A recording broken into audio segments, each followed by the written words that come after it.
வணக்கம் உறவுகளே. உள்ளூராட்சி மன்ற தேர்தல் முடிவுகள் வடக்கு கிழக்கில் தேசிய மக்கள் சக்தியின் வளர்ச்சியினை கேள்விக்கு உட்படுத்தியுள்ளதா என்பது தொடர்பாகத்தான் இந்த காணொளி அமையப்போகின்றது.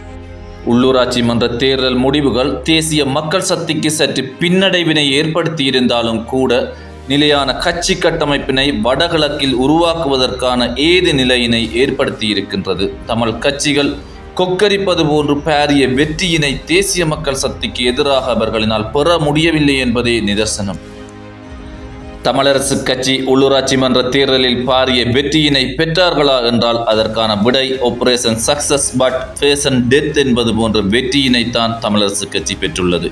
எந்த ஒரு சபையிலும் பேர் சொல்லக்கூடிய அளவு வெற்றியினை அவர்களால் நிலைநாட்ட முடியவில்லை.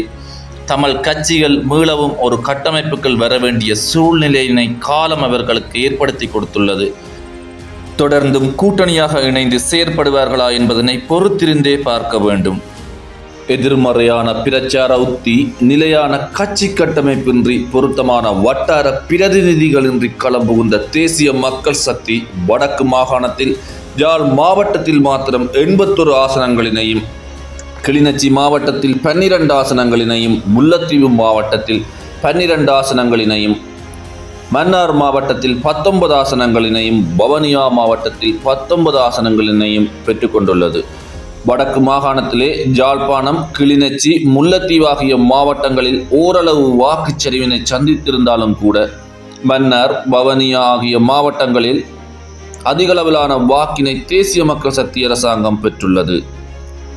கிழக்கு மாகாணத்தை பொறுத்தவரையில் 2024 ஆண்டு பாராளுமன்ற தேர்தலுடன் ஒப்பிடுகின்ற போது உள்ளூராட்சி மன்ற தேர்தலில் தேசிய மக்கள் சக்தி சடுதியான வளர்ச்சி படிநிலையை எட்டியுள்ளது. குறிப்பாக தமிழ் மக்கள் செறிந்து வாழுகின்ற மட்டக்களப்பு, அம்பாறை, திருகோணமலை ஆகிய மாவட்டங்களில் 82 ஆசனங்களினை தேசிய மக்கள் சக்தி அரசு பெற்றுக்கொண்டுள்ளது. எது எவ்வாறு இருப்பினும் தேசிய மக்கள் சக்தி கட்சி தமிழரசு கட்சிக்கு அடுத்தபடியாக தமிழ் மக்களின் விருப்பினை பெற்ற கட்சியாக வடகிழக்கில் பரிணாமித்துள்ளமையினை எவரும் மறக்க முடியாது.